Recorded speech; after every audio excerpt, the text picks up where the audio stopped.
ومن أحسن قولا ممن دعا إلى الله وعمل صالحا وقال إنني من المسلمين.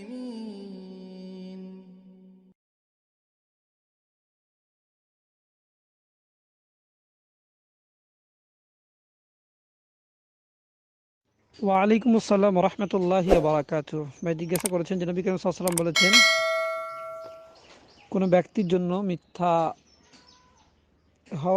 মিথ্যুক হওয়ার জন্য এতটুকুই যথেষ্ট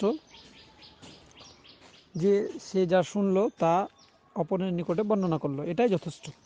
জি, এটা নবী করিম সাল্লাল্লাহু আলাইহি ওয়াসাল্লামের ভাষা এবং কোরআন মাজিদে আল্লাহ তাআলা সুস্পষ্টভাবে সূরা বানী ইসরাঈলের মধ্যে বলছেন যে ওয়ালা তাকফু মা লাইসা লাকা বিহি ইলম ইন্নাস সামআ ওয়াল বাসরা ওয়াল ফুআদ কুল্লু উলাইকা কানা আনহু মাসউলা। আল্লাহ তাআলা বলছেন যে যে বিষয়ে তোমার কাছে সুস্পষ্ট জ্ঞান নেই সে বিষয়ে কথা বলো না, কারণ তোমার হৃদয়, তোমার চোখ, তোমার কান, এগুলো সব আল্লাহ তাআলার কাছে জিজ্ঞাসিত হবে। তাহলে সুস্পষ্ট জ্ঞান ছাড়া বলা যাবে না। এখন আপনাকে জানতে হবে নির্ভরযোগ্য কোরআন এবং সহিহ সুন্নাহ তিনি বলছেন কিনা। তার কাছে আপনি পার্সোনালভাবে দলিল নিতে পারেন যে এর দলিলটা কোথা থেকে কি, এবং একজনের কাছে নয়, আপনি আরও কয়েকজনের কাছ থেকে সেটাকে মডিফাই করে বলতে পারেন। আল্লাহ তাআলা এছাড়াও বলেছেন ওয়া ইন জাআকুম ফাসিকু বিনাবাইন ফাতাবায়ানু আন তুসিবু কওমান বিজাহালাতিন ফাতুসবিহু আলা মা ফাআলতুম নাদিমিন।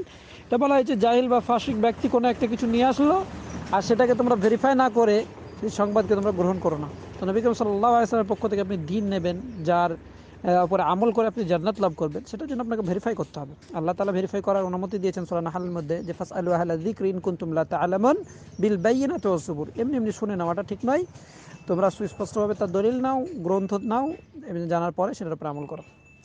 এখন আপনি দ্বীনের দাওয়াতের ক্ষেত্রে সেটা করবেন, এটা নবী করিম সাল্লাল্লাহু আলাইহি ওয়াসাল্লাম আদেশ, বাল্লিগু আন্নী ওয়ালাউ আয়াতান ওয়া হাদিসু আন বানী ইসরাঈল ওয়ালা হারাজ। শেষে আবার তিনি বলছেন মান কাযাবা আলাইয়া মুতাআম্মিদান ফালইয়াতাবাওয়া মাকআদাহু মিনান নার। মিশকাতের মধ্যে হাদিস রয়েছে 98 নম্বর হাদিস, যেখানে নবী করিম সাল্লাল্লাহু আলাইহি ওয়াসাল্লাম স্পষ্টভাবে বলেছেন আমার পক্ষ থেকে কোনো কথা সত্য প্রমাণিত হলে সেটাকে প্রচার করো। আপনি এখন যখন জানবেন যে এটা নবী করিম সাল্লাল্লাহু আলাইহি ওয়াসাল্লামের পক্ষ থেকে সুস্পষ্টভাবে প্রমাণিত এবং যিনি বলছেন তিনি নির্ভরযোগ্য একজন দায়ী, তিনি সত্য জানার পরে তিনি প্রচার করছেন, তো আপনি সেটাকে প্রচার করেন ইনশাআল্লাহুল আজিজ। এটা আপনার সৎ নিয়ত থাকবে, এতে কোনো দ্বিমত নেই, আপনি নেকির অংশীদার হবেন। কিন্তু এমন একটি হাদিস যেটা হাদিসে আছে বলা হলো আর আপনি হাদিসটাকে ভেরিফাই করলেন না, হাদিসটা সহি কি নয় জানলেন না, আপনি প্রচার করতে আরম্ভ করলেন, সেরপরে যদি মানুষ আমল করে তাহলে ক্ষতিগ্রস্ত হবে।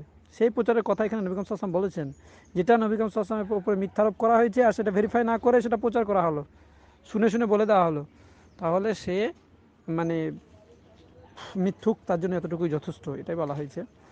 আর ব্যাপারটা হচ্ছে যে ইলম সংগ্রহ করা যায় কয়েকটি মাধ্যম, তার মধ্যে একটা হচ্ছে শোনা। তো আপনাকে শুনতে হবে বিশ্বস্ত নির্ভরযোগ্য ব্যক্তিদের কাছ থেকে, যাদেরকে আল্লাহ তাআলা সত্যিই ইসলামের দায়ী হিসেবে গ্রহণ করেছেন। যেমনটা আপনাকে বলা যেতে পারে যে আমি যে কথাগুলো বলছি এগুলোই আপনি শুনে প্রচার করলেন, এটাও ঠিক নয়। এটা আপনাকে ভেরিফাই করতে হবে যে সূরা নাহাল বলছি, সূরা নাহালের মধ্যে আছে কি না, সূরা বাকারা বলছি, সূরা বাকারার মধ্যে আছে কি না, মিসকাত বলছি, মিসকাতের মধ্যে আছে কি না, ইত্যাদি বিষয়গুলো আপনাকে ভেরিফাই করতে হবে, যা অন্য কারো মাধ্যম দিয়ে হোক বা আরও সুনির্ভরযোগ্য ওলামা ইকরামদের মাধ্যমে হোক, তাদের কাছ থেকে সেটাকে বিস্তীর্ণ হওয়ার পর যখন আপনি কনফার্ম জেনে গেলেন যে হ্যাঁ এটা আল্লাহ এবং আল্লাহ রাসূল সাল্লাল্লাহু আলাইহি ওয়াসাল্লামের পক্ষ থেকে, আপনি তারপরে নিঃসন্দেহভাবে আপনি প্রচার করুন, ইনশাআল্লাহুল আজিজ, এতে সন্দেহ থাকবে না। আল্লাহ তাআলা আমাদের প্রত্যেককে বোঝার তৌফিক দান করে এবং সঠিক কোরআন এবং সহিহ সুন্নাহর সঠিক বিষয়টিকে উপস্থাপন করে জনকল্যাণমূলক কাজ করার তৌফিক দান করে। আমিন। ওয়া আখিরু দাওয়ানা আলহামদুলিল্লাহি রাব্বিল আলামিন। আকুলু কওলি হাযা আস্তাগফিরুল্লাহ লি ওয়া লাকুম ওয়া লিসাইরিল মুসলিমিন ফাস্তাগফিরুহু ইন্নাহু হুয়াল গফুরুর রহিম।